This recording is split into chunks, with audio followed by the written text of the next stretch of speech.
The crimson forest asterisk red trees stretched high into the sky, their leaves glowing with a faint orange light, like burning embers.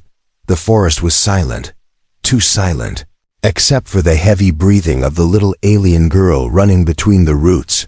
Her small feet kicked up red dust as she stumbled through the strange woods, eyes wide with fear. Behind her, distant roars echoed hungry, guttural sounds that shook the leaves above. Sayla didn't look back. She couldn't. She had already seen the creatures tall as trees, covered in bone armor, eyes glowing green with rage. They had torn through her village without warning, without mercy. Now they hunted her, the last of her kind left in this part of the forest. She ran until her legs gave out, collapsing beside a moss-covered rock. Tears welled in her eyes, and she clutched the necklace her mother gave her. It glowed softly, humming with a rhythm only she could feel. The wind shifted, and Sayla froze. Leaves rustled above, but this time it wasn't the beasts. Something else moved through the trees fast, heavy, but different. Suddenly, a beam of blue light shot through the air, striking the beast just as it leapt from the shadows. The creature roared in pain, then fell to the ground. Twitching as smoke rose from its chest, a figure stepped out of the trees. Tall and armored in dark gray gear, human, he lowered his rifle and scanned the area. His face was dirty, his jaw tight, and one of his arms was bleeding. Still, his eyes were calm as they landed on the terrified girl. "Whoa," he said softly, lowering his weapon. "You're not one of them." Sayla didn't understand the words, but she understood the tone. He wasn't angry or cruel. He knelt slowly, placing the rifle on the ground, then held out his hand. Sayla hesitated, then reached out. Her fingers touched his gloved palm, and for the first time in hours, she felt something other than fear. "Name's Reed," he said, helping her to her feet. "Looks like we've both had a bad day." A low growl rolled across the trees again, deeper and louder this time. Reed cursed under his breath and grabbed his rifle. "We've got to move," he said, though he knew she didn't understand. He pointed to his eyes, then to the woods, then to her feet. She nodded barely, and they began to run. They moved through the trees like hunted animals, ducking under roots, weaving between stone pillars. Reed checked his wrist scanner. Low battery. "Number signal, no evac in range. This place is a death trap," he muttered, wiping sweat from his brow. Behind them, the beast's howl grew louder, closer. The creatures were tracking them. Reed's breath was sharp, but his grip never loosened. He looked back at Sayla, who was barely keeping up, her breathing shallow. He stopped and scooped her up in his arms, then pushed forward, faster now. Branches whipped against his face, and thorns tore through his sleeves. Still, he didn't stop. He spotted a narrow gap in the rocks ahead and darted through, landing in a shallow cave. Sayla coughed and curled into the corner, her tiny body shaking. Reed crouched by the entrance and listened. The growling stopped, then silence. He checked his weapon. 2 shots left. Maybe 3 if he pushed it. No backup, no medkit, and a kid who glows like a damn light bulb, he whispered. Perfect. Sayla watched him quietly, her eyes drawn to his wounds. She reached into her pouch and pulled out a leaf covered in blue sap. Gently, she pressed it to his arm. Reed winced, then blinked in surprise as the pain started to fade. He looked at her, confused but grateful. "Thanks," he said, his voice softer now. "You've done this before." She didn't answer, only leaned back and closed her eyes, still holding the glowing necklace. Reed sat beside her, watching the cave entrance. He didn't know who she was or why the beasts hunted her. But one thing was clear, he wasn't going to leave her behind. Not now, not ever, outside. The forest stayed silent, but in the dark, something moved among the leaves, watching, waiting for nightfall to strike again. And this time, it wouldn't come alone. The predator pack. The scream didn't come from a beast this time. It came from the forest itself. The trees groaned like wounded giants, their crimson leaves shaking as something massive pushed through them. Reed snapped awake, his rifle in hand, already pointed toward the cave entrance. Selah stirred beside him, eyes wide, her breath quick and shallow. Whatever was outside wasn't alone. Reed could hear more than one set of footsteps, too light for soldiers, too organized for wild animals. Then he saw it. A six-legged predator stepped into view, bone-plated and wet with dew, its eyes glowing that same green that haunted Reed's memory. But this one didn't snarl. It stopped and tilted its head, like it was listening, no, waiting. Behind it, more creatures crept into position, forming a semicircle around the cave. Reed whispered, "They're smart." He reached for Selah and pulled her behind a rock. Keeping low, the creatures didn't charge. Not yet. Reed peeked at his weapon, 2 plasma rounds and a combat knife. "Not enough," he muttered, clenching his teeth. "Not for this many." Selah watched him closely, sensing his tension. She reached into her pouch again, pulling out a carved stone with strange lines glowing faintly. Reed recognized it. Same kind of glow from her necklace. She pointed at the ground, then at the predators, then back to the stone. Reed stared for a moment, then nodded. He wasn't sure what she was doing, but right now, anything was better than waiting to die. He moved toward the edge of the cave, slowly, placing a few dried sticks and scrap gear to make a makeshift trap. Selah pressed the stone into the soil, and the glow faded into the earth, disappearing like water. For a few seconds nothing happened. Then the first beast stepped forward, triggering the trap. A sharp crack of metal snapped across the cave mouth. As scrap shrapnel slammed into the beast's legs, it roared and fell, writhing. That was the signal. The rest of the pack surged forward, howling and screeching. Reed fired once, then again. Both shots hitting their marks. Blue fire burst from the rifle, but now it was dry. He threw it aside and grabbed the knife, lunging at the closest creature.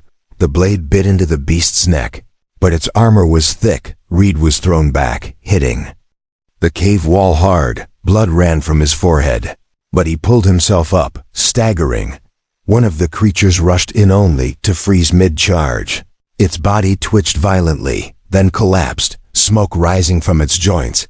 Reed looked at Selah, who held out her hand, glowing, pulsing like a heartbeat. Her eyes were locked on the enemy, her mouth speaking silent words. And just like that, another creature dropped. Then another. Whatever energy flowed through her, it was ancient and powerful, but it was also draining her. She fell to her knees, and the glow dimmed. Only one predator remained now, the biggest of them all. Its body armored from head to toe, it roared and charged, barreling towards Selah like a living tank. Reed stepped in front of her, arms wide, knife in hand.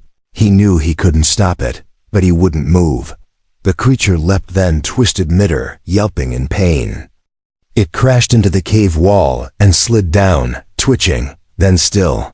Behind it stood something Reed hadn't seen before, another predator, slimmer, darker, eyes glowing blue, not green. It tilted its head at him, sniffed the air, then turned and vanished into the woods. Reed didn't chase. He dropped to his knees, panting. Selah leaned on him. "Weak but alive. You saved us," he whispered. "No idea how, but you did." She didn't answer, only pressed the glowing stone into his palm. He felt a pulse like her heartbeat, and something passed between them. Understanding, connection. She pointed toward the edge of the cave where the forest thinned. A rocky path led into darkness, winding down toward a canyon. She traced a shape in the dirt. A large oval, surrounded by claw marks. Then she tapped her chest, then his, then pointed again. "You want me to go with you," he said, nodding slowly. "To the black ravine." Her silence was answer enough. Reed stood, wiped the blood from his face, and looked at the horizon. Whatever hunted her wasn't just these beasts. Something worse was coming, something smarter.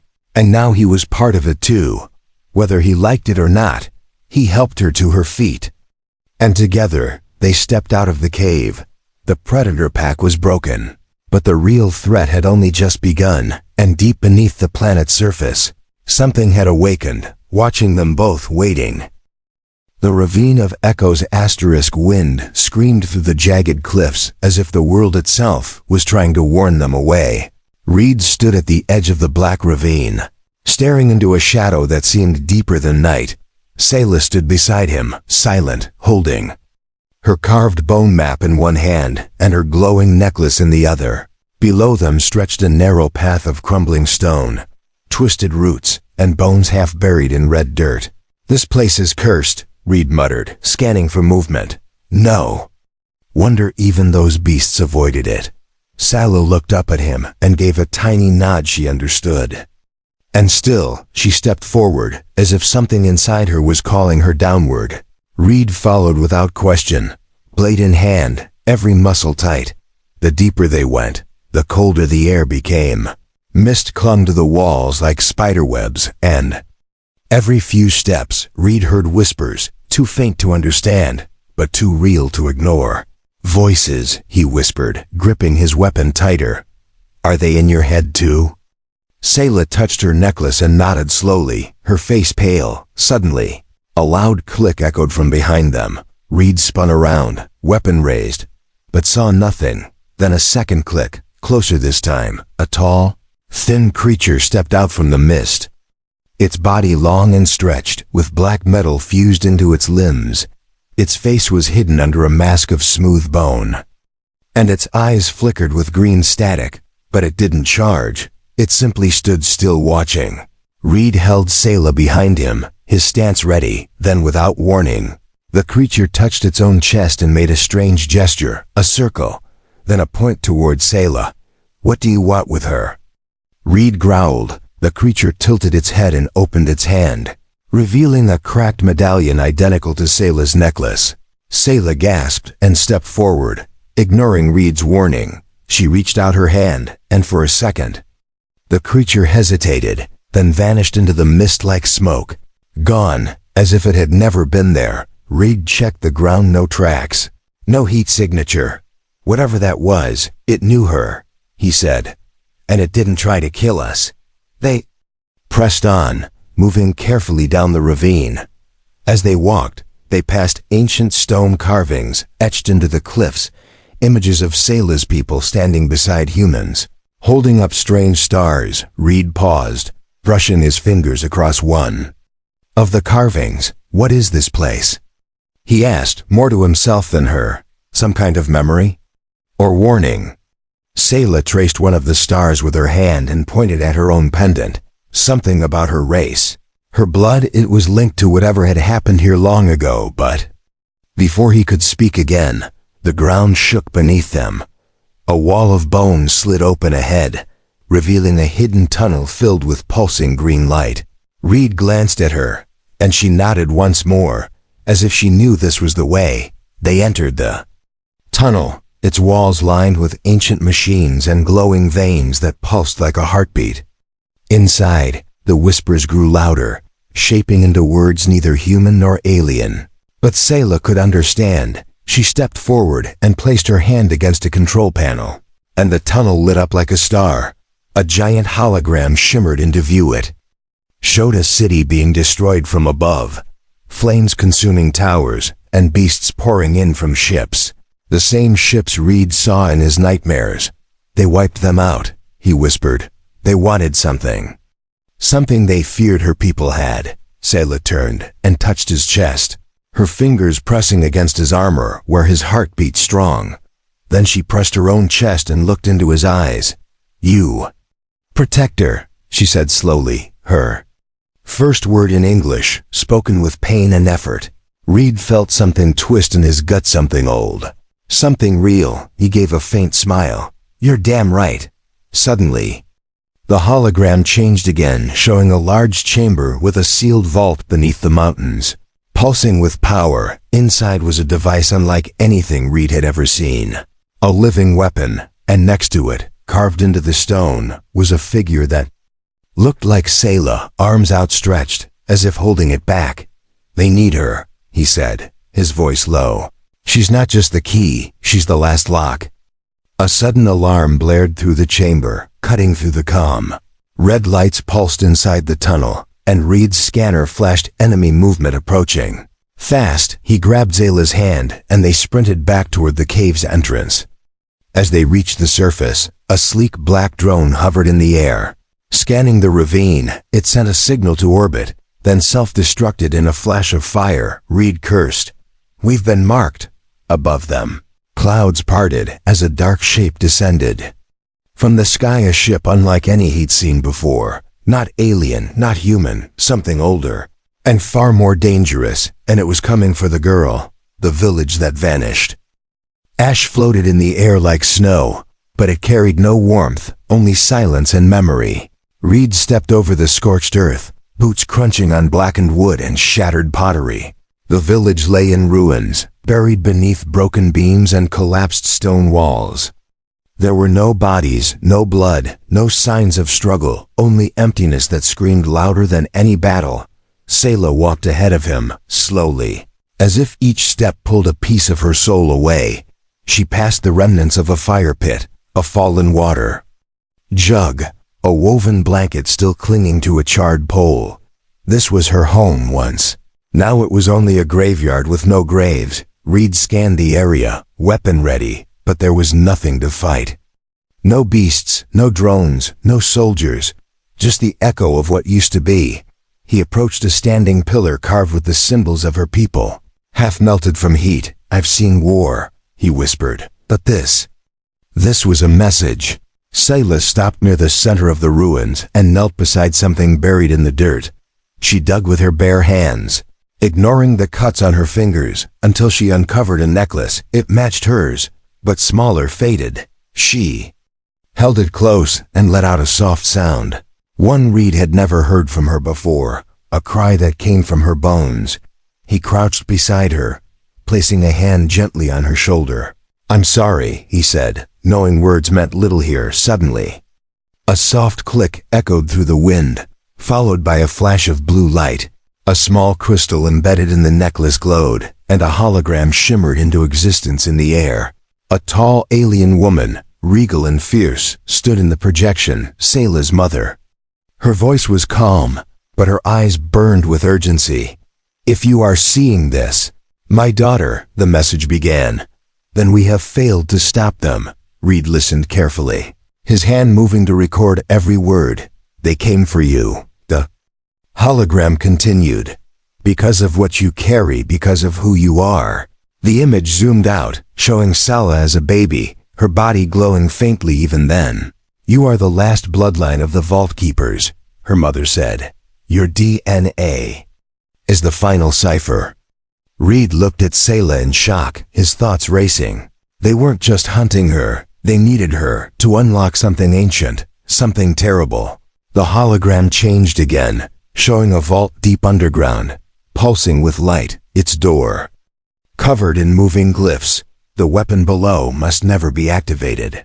Her mother warned, "But if they force your hand, trust the human." Reed blinked, stunned. "She knew," he muttered. "She knew I'd be here." The hologram faded and silence returned. Sayla looked up at Reed with tearful eyes, but there was strength behind them now. She pointed to a cracked stone archway on the far side of the village, hidden behind fallen trees. Reed nodded and led the way, weapon raised.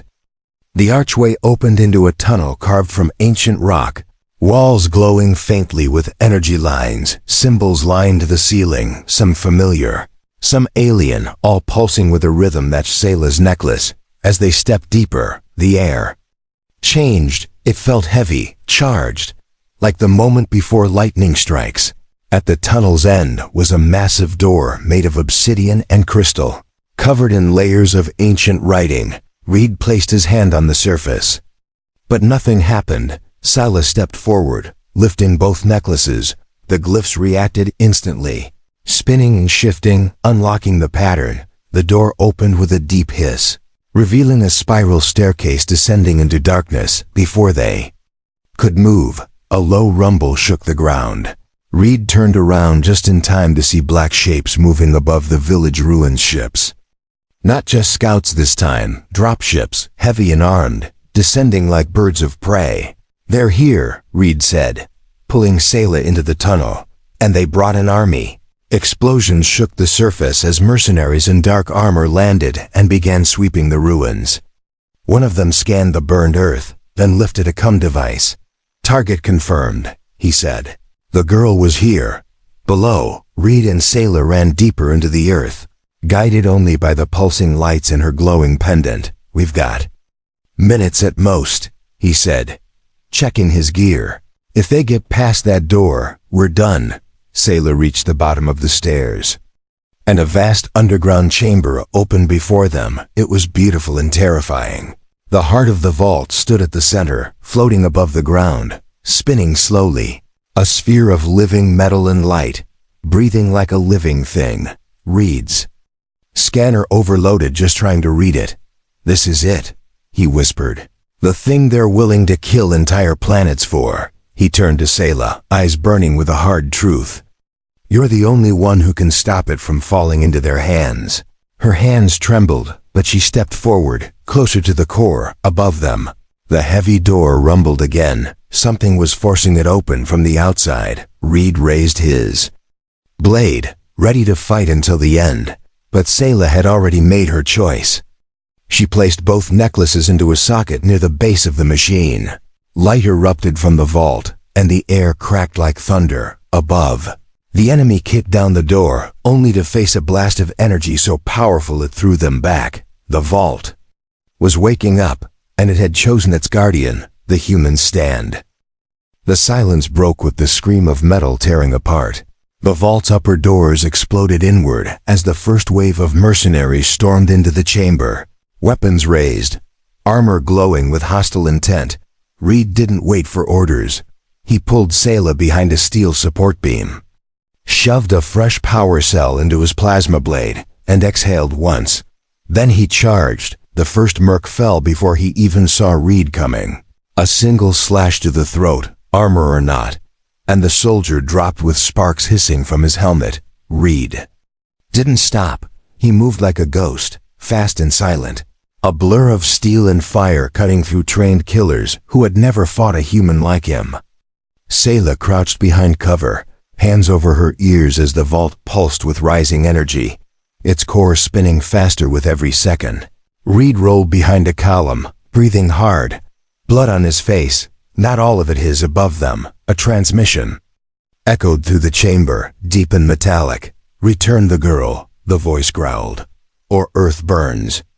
Sayla's eyes widened, her lips trembling. She didn't understand all the words, but she understood enough. Reed looked up toward the ceiling, where a massive projection flickered to life.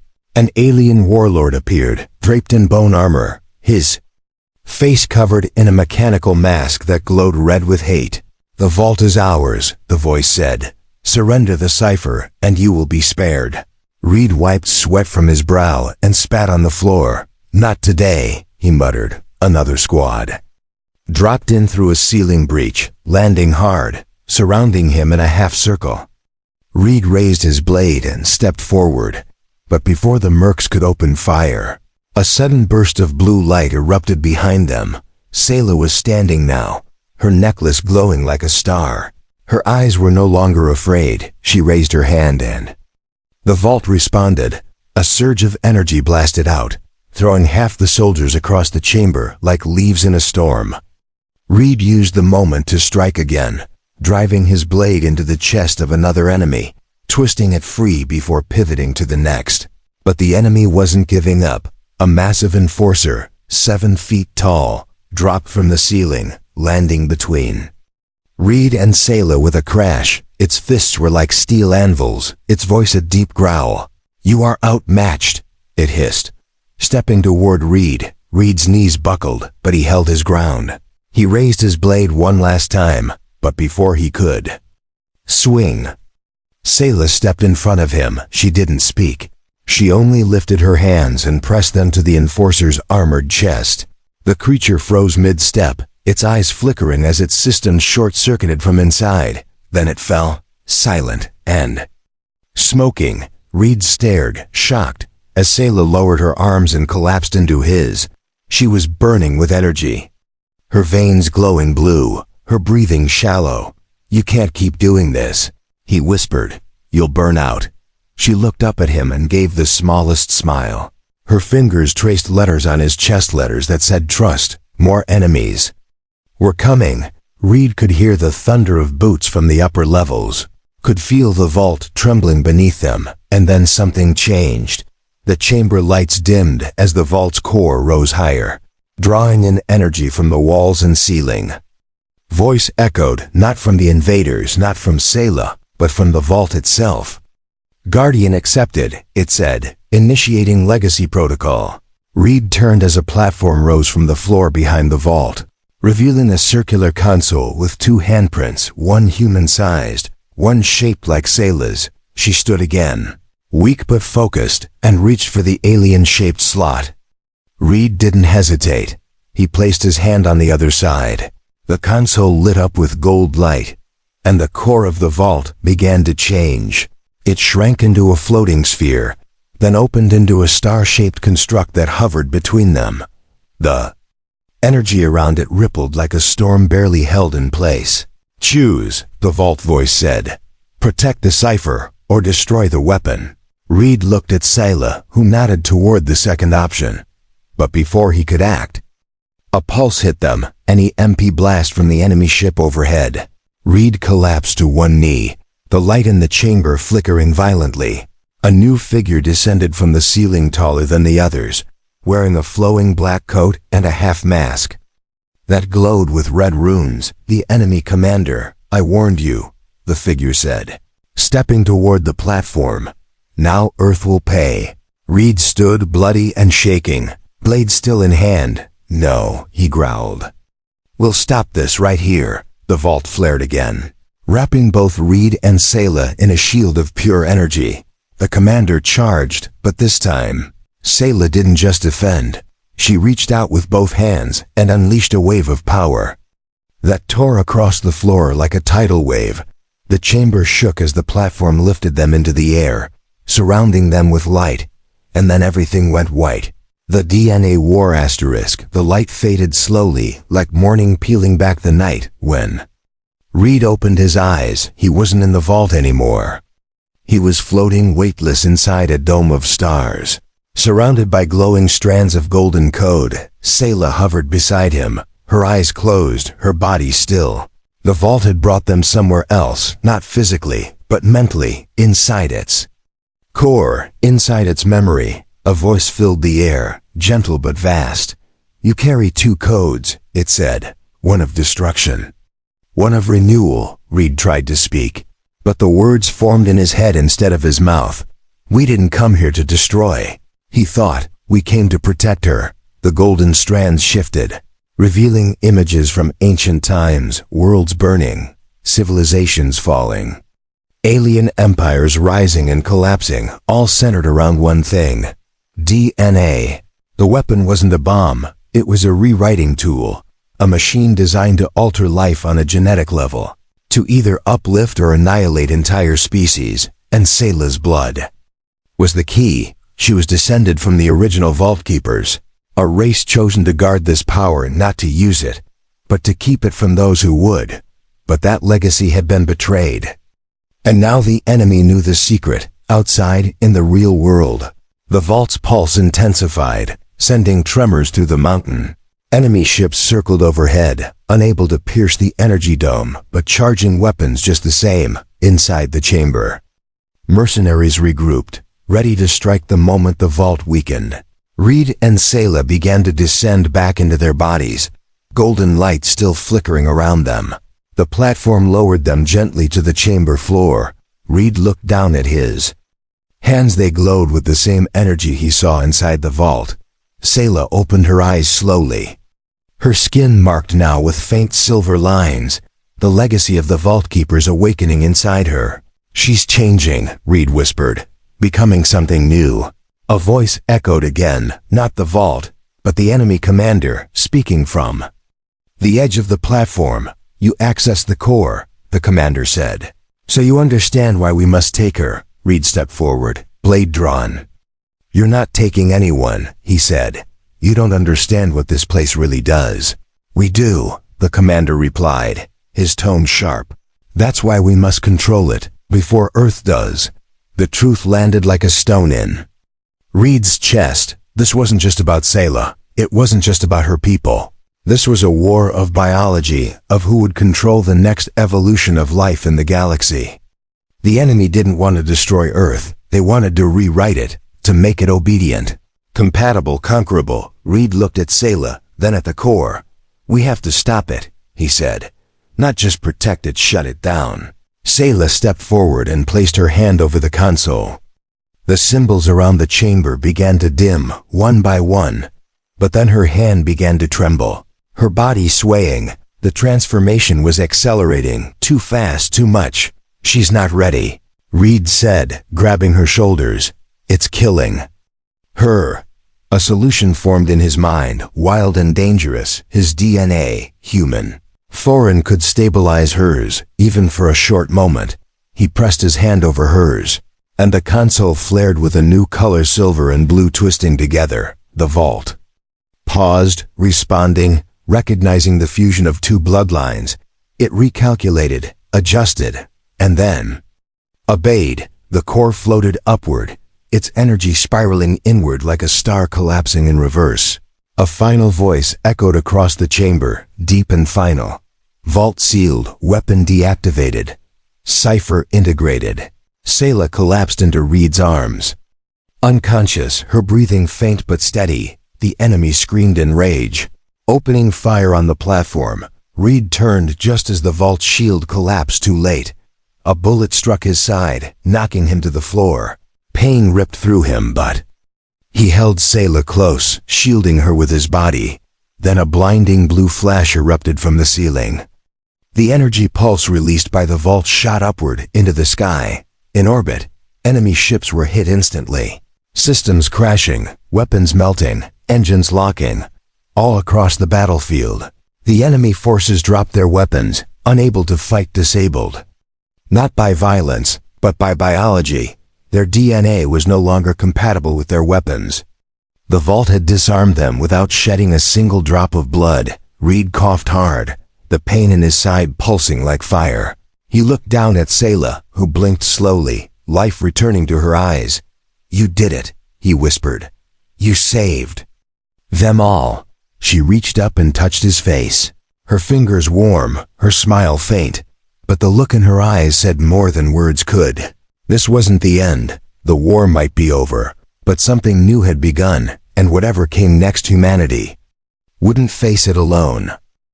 The girl who changed galaxies, rain fell gently over the battlefield, cleansing the ashes left behind. The warships had gone silent, their metal hulls now floating in orbit like shattered relics of a failed invasion. The vault beneath the mountain had sealed itself again, invisible to the sky. Guarded not by walls, but by a choice, Reed opened his eyes inside a white recovery dome. Its curved walls pulsing softly with light. Machines hummed beside him, healing the damage to his ribs and shoulder. But he wasn't focused on the pain. His eyes searched for her, and then he saw her. Sayla stood by the glass, wearing a loose robe of soft fabric, her skin now marked with silver veins that shimmered when she moved. She wasn't the same girl he pulled out of the forest. She stood taller now, her steps lighter, her eyes deeper. When she turned to him, there was recognition, but something more. "Human," she whispered, her voice stronger now. "Reed." He smiled, wincing. "Took you long enough to say my name." She walked to his bedside, sat beside him, and touched his hand gently. "The vault sleeps," she said, "but it listens." He nodded slowly. "And what does it want?" "To grow," she said, "to protect." Her eyes looked past him now, through the dome wall, toward the stars. Reed sat up, ignoring the ache in his ribs. "What happens now?" he asked. She looked at him, and her answer came without hesitation. "Now we lead." Later that day, they stood at the top of the outpost tower, the clouds clearing to reveal Earth's moon hanging above the trees. Human officers, diplomats, and scientists stood at attention as Sayla stepped forward to address them. No translator needed. Her voice spoke in galactic common, but her message was clear in every heart. "We are not weapons," she said. "We are warnings, and we Our hope, Reed stood behind her, silent but proud. Every species across the stars had felt the pulse from the vault. Some had retreated in fear. Others had begun to listen. For the first time in centuries, the galaxy was still watching, waiting. What they saw was not a throne or an army. What they saw was a girl and a human. Standing side by side later that week, Reed walked with Selah through the ruins of her village. New homes were being built, humans and her people working together. Planting trees, carving symbols, painting stories on the stones. She showed him a small sprout growing from the exact spot where her mother's hologram had appeared. A seed from her hands, she said. She left it for us. Reed knelt beside it, touching the tiny green leaves. Your people will rise again, he said. She looked at him and smiled softly. With yours. They walked on, passing children playing with small drones, human medics treating elders, and laughter echoing through a place once filled with screams. It felt right, it felt real, but peace didn't erase purpose. Inside Selah's body, the vault's legacy still pulsed, powerful, living, ancient, and inside Reed, something had changed too. His DNA had touched hers, not just to stabilize the vault but to connect forever. That night, as stars blanketed the sky, a message came from Earth High Command. It was short, and it said everything. Whatever she is, we need her. Reed read the message aloud, then looked at Selah. She said nothing, only stepped closer to him, resting her head against his shoulder. You don't have to come, he said. You've done enough. She closed her eyes, voice quiet. I go where you go. They left Veltrac 7 together aboard a small diplomatic cruiser, heading for Earth's capital. Crowds waited to see the girl who silenced weapons, the human who stood between war and extinction, and though she smiled for them, waved gently, she only looked for one person, Reed. The two of them were no longer strangers, not soldier and alien, not guardian and key. They were something new, something the galaxy would have to name for itself, in time. Historians would write of the day humanity met a girl who could rewrite life with a touch, of how she was supposed to be a victim, a cipher, a tool. But instead, she changed everything, not with destruction, but with mercy, not with domination, but with a single decision to trust a human. And across the stars, in quiet corners of forgotten worlds, ancient weapons remained buried, silent, because one girl said no, and one human stood with her.